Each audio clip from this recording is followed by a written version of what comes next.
민주당 공천관리위원회가 공천룰과 후보 검증 등을 본격적으로 시작했습니다. 친명 자객으로 알려진 인사들이 무더기로 검증을 통과하면서 비명계 공천 학살이 우려되고 있습니다. 검경 수사권 조정으로 권한이 막강해진 사법경찰들이 피의자에게 반말과 욕설은 물론 강압 수사까지 한 것으로 조사됐습니다. 광주 전남 변호사들이 사법경찰의 수사권 오남용 실태를 평가했습니다. 지난해 이념 논쟁으로 번지면서 정부와 광주시가 거친 말을 주고받은 정율성 기념사업이 결국 백지화 수순을 밟고 있습니다. 명칭이 바뀌고 예산도 대폭 줄었습니다. 일선 지자체 노조가 도청에서 오른 구단체장에 대해 낙하산 인사라며 반대하고 나섰습니다. 한정된 고위직 자리를 두고 갈등이 빚어지고 있습니다.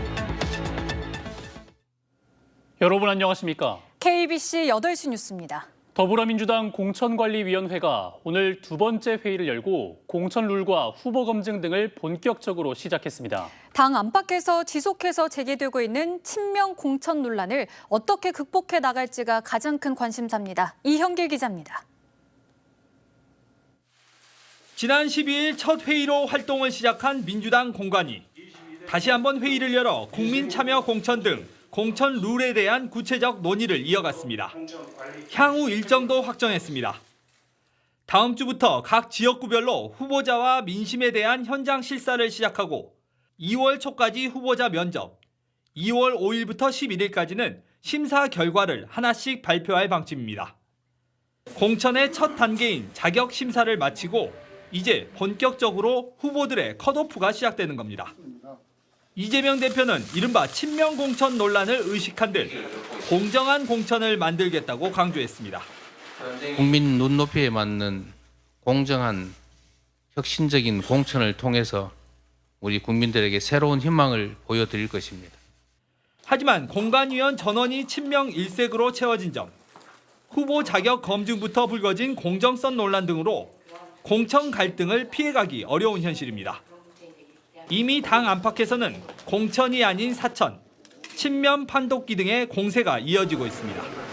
민심이 아닌 명심만 쫓아 공직자 후보를 추천하는 정당은 공당이 아니라 사당입니다. 민주당 원로인 김부겸 전 총리도 이달 안에 통합과 혁신의 대안을 내놓지 못하면 분열을 봉합하기 어렵다고 강하게 이 대표에게 경고하기도 했습니다. 통합 비대위와 비명 공관위 등 여러 대안 등이 물 건너가면서 이제는 개별 탈당이 아닌 분당 수준까지 우려가 커지는 가운데 이재명 대표의 선택이 주목받고 있습니다. KBC 이영길입니다. 더불어민주당의 친명 자객이라고 불리는 인사들이 무더기로 검증을 통과해 논란이 일고 있습니다. 민주당 공직선거 후보자 검증위원회는 친명계인 김우영 강원도당 위원장과 양문석 전 경남 통영고성 지역위원장, 이석주 보건의료특위 부위원장 등 모두 31명이 검증을 통과했다고 밝혔습니다.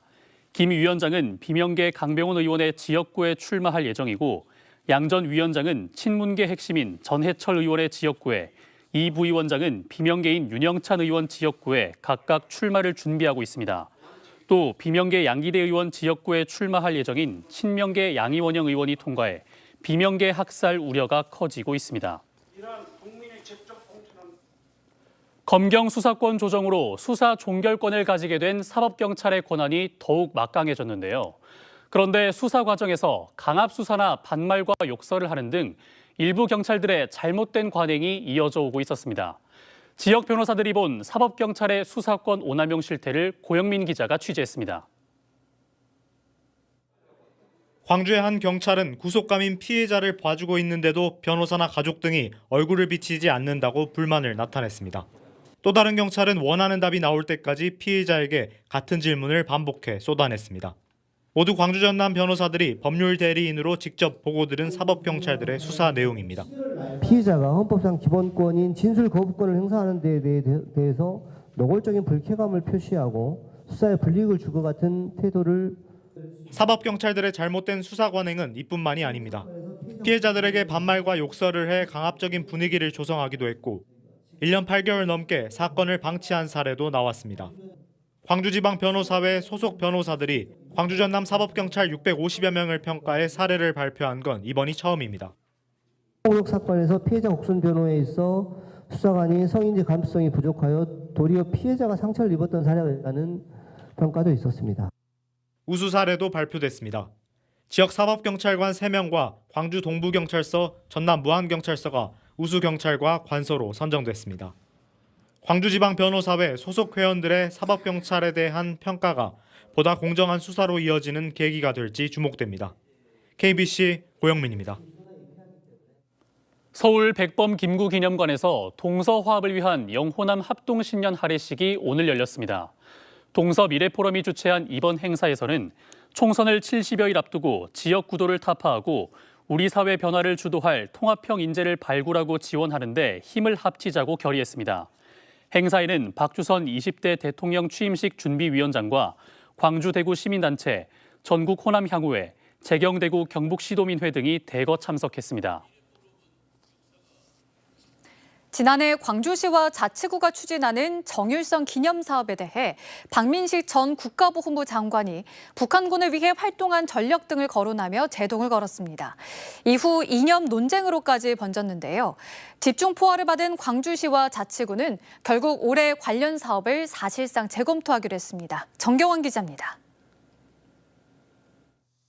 광주시가 오는 3월 준공을 앞둔 정율성 역사공원의 명칭과 콘텐츠를 아직 확정짓지 못했습니다. 지난 2005년부터 이어오고 있는 정율성 국제음악제 예산 2억 8천여만 원도 예산 심의 과정에서 전액 삭감됐습니다. 광주 남구청은 양림동에 조성하려던 정율성 전시관을 양림문학관으로 방향을 틀었습니다. 광주시와 자치구가 정율성 개념 사업을 사실상 백지화한 것으로 보입니다. 우리가 했는 예산이 좀 반영되지 않았어요. 하려는 의지가 없는 것이 아니라 이 기회에 다시 한번 고민을 해보자. 이제 아예 이렇게 터놓고. 지난해 박민식 전 보훈부 장관은 정율성이 북한인민군 군가를 만든 전력 등을 언급하며 기념사업에 제동을 걸었습니다.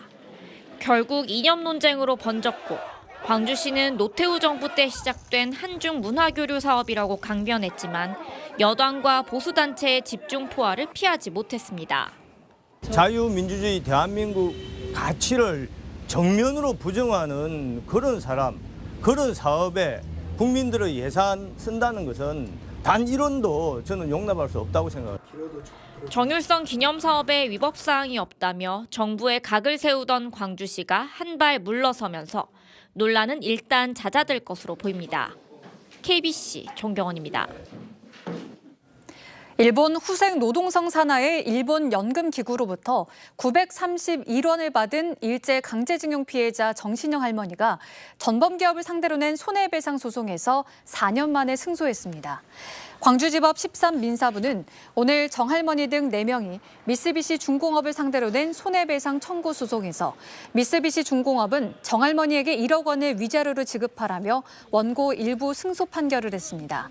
재판부는 미쓰비시 중공업이 불법적인 식민 지배체제를 공고히 하려던 과거 일본 정부에 협력해 정 할머니를 강제징용했고 징용 피해자들의 정신적 손해를 배상할 책임이 있다고 판시했습니다. 이에 대해 정 할머니는 일본 정부와 미쓰비시 중공업은 진심 어린 사과와 배상을 해야 한다고 강조했습니다. 전라남도와 일선 시군 간의 부단체장 낙하산 인사 논란은 30년 넘게 이어지고 있습니다. 올해는 그 대립이 더욱 커지고 있다는데요. 지방자치법 시행령 개정에 따른 것이라는데 왜 그런 건지 강동일 기자가 취재했습니다. 전남도청 주변을 30년 낙하산 인사 규탄한다는 현수막이 휘감았습니다. 내걸린 현수막은 10여 개에 이릅니다. 지난 1일에는 고흥 부군수로 임명된 도청 3급 간부가 고흥군 공무원 노조로부터 출근 저지를 당하기도 했습니다. 죄송합니다. 도청으로 돌아와 주시길 다시 한번 부탁드리겠습니다. 기초 부단체장 낙하산 논란이 올해부터 더 커진 데는 지방자치법 시행령 개정으로 5만 이상 군 단위에도 3급 부군수 임명이 가능해졌기 때문입니다. 실제 전라남도는 올해 처음으로 고흥과 무안군 부군수에 4급 서기관이 아닌 3급 지방 부이사관을 발령했습니다.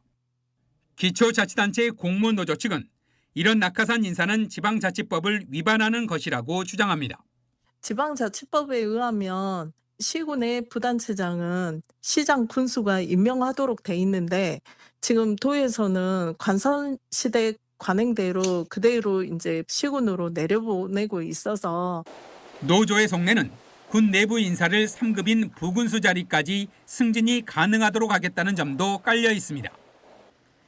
이에 대해 전라남도는 도와 기초단체 사이에 소통 창구가 필요하고 기초단체 사무 80%는 광역단체와의 공동 사무라는 점을 강조합니다. 다만 앞으로 충분히 협의하겠다는 입장을 내놨습니다. 이제 저희가 인사 교류 문제, 1대1 교류 또 부단체 인사 부분도 저희가 시군과 충분히 교류해서 협력해서 추진하겠다 이런 말씀을 드리겠고요. 지난해 7월 광주광역시와 남구청이 각각 부구청장을 임명해 6개월 동안 함께 근무하는 황당한 일이 벌어지기도 했던 부단체장 인사. 특히 내년부터는 인구 5만 이하에도 3급 부단체장 임명이 가능해져 갈등은 더욱 커질 전망입니다. KBC 강동일입니다. 당선을 축하하는 지지자 등에게 식사를 대접한 이상철 곡성군수가 항소심에서 직위 상실형인 벌금 200만 원을 선고받았습니다. 광주고법 형사 1부는 2022년 6월 선거 이후 지지자 등 69명에게 557만 원 상당의 음식을 제공한 혐의로 열린 이 군수의 항소심에서 1심에 벌금 90만 원을 취소하고 벌금 200만 원을 선고했습니다. 재판부는 이 군수가 위법성을 인식하고 기부 행위를 했다고 판단했습니다. 선출직 공무원은 선거법 위반으로 100만 원 이상의 형이 확정되면 당선 무효로 직을 잃게 됩니다. 이에 대해 이 군수는 대법원의 상고를 포기하겠다고 밝혔습니다. 이어서 희망 2024 나눔 캠페인에 참여해 주신 분들입니다. 먼저 보성군 벌교 한마당에서 50만 원, 보성군 벌교읍 여성자원 봉사회 회원들이 20만 원, 원당마을 주민들이 15만 원, 토산마을 주민들이 5만 원, 구정마을 주민들이 10만 원을 보내주셨습니다. 다음으로 보성군 벌교읍 마동마을 주민들이 10만 원, 군지마을 주민들이 10만 원, 대룡마을 주민들이 10만 원, 대포마을 주민들이 10만 원, 연산마을 주민들이 10만 원을 보내주셨습니다. 소중한 성금을 보내주셔서 고맙습니다. 세계 최초의 청정수소 발전소가 여수 산단에 건립됩니다. 친환경 에너지 회사인 보임그룹은 여수 엠블 호텔에서 기업 설명회를 갖고 여수 산단 부지에 2031년까지 7,500억 원을 들여 청정수소를 사용해 친환경 전기를 생산하는 세계 첫 수소 발전소를 건립할 계획입니다. 보임그룹 한문선 회장은 청정수소 발전 사업을 통해 전남을 수소 경제의 상징이자 메카로 육성하겠다고 밝혔습니다. 미국 정부 기관장 5명이 완도 양식장을 둘러보고 바이오 에너지 기술 협력을 모색했습니다. 이들은 해조류의 핵심 거점인 완도의 양식장을 둘러보고 대규모 해조류 양식을 통한 탄소 흡수와 바이오매스 에너지화 실험 가능성을 타진했습니다. 미국 에너지 고등연구계획원과 해양수산과학기술원은 내일 3천만 달러 규모의 투자 양해각서를 체결할 예정입니다. 김대중 전 대통령의 생전 연설과 강연, 옥중 서신 등을 모아 엮은 책 김대중의 말을 소개하는 북 콘서트가 광주에서 열렸습니다.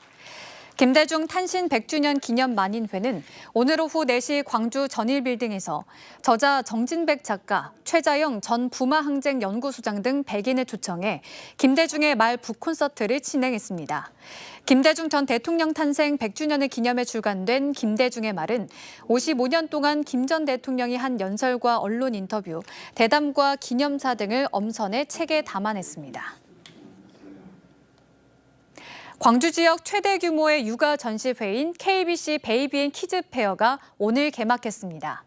육아에 관심 있는 부모와 어린이들을 위한 KBC 베이비 앤 키즈 페어는 오는 21일까지 나흘 동안 광주 김대중 컨벤션 센터에서 열리며 임신, 출산, 육아 관련 120개 브랜드가 참여합니다. 이번 행사에서는 최신 육아업계 동향을 파악할 수 있는 다양한 품목들을 선보이며 영수증 이벤트 등 다채로운 할인 행사도 진행됩니다.